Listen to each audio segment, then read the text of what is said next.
Protesti v državi potekajo že 80 tednov in protesti so bili po večinoma do zdaj mirni. Naj spomnim, pred poletjem se je v Ljubljani zbralo preko 40.000 protestnikov na največjem protestu, včeraj se jih je zbralo 3.000. Ako jih je bilo 40.000, nasilja ni bilo, včeraj, ko jih je bilo 3.000, je vzklilo nezaslišano nasilje. Razlog je preprost. Če bi vlada hotela umirjati stanje v državi, bi počela ravno obratno, kot je počela včeraj. Načela bi dialog, poskušala bi razumeti drugo stran, tako pa so zaprli, popolnoma pregradili glavno mesto,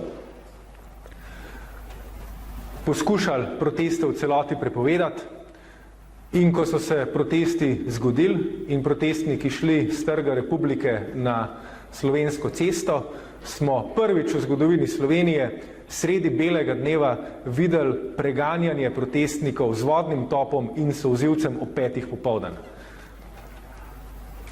Ljubljana je bila, kot rečeno, dobesedno celo pozno popoldne in večer vojno žarišče.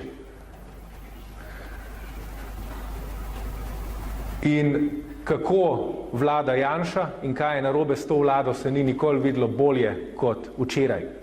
Ta vlada ne le, da ne spoštuje ničesar, ne opozicije, ne pravne države, ne medijev, še najmanj pa ljudstva. Ta vlada je pokazala, da zna vladati samo še na en način, in to je s silo in nasilo.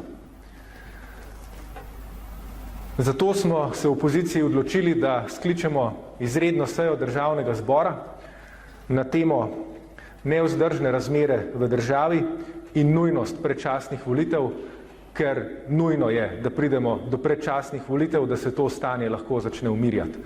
To je predpogoj.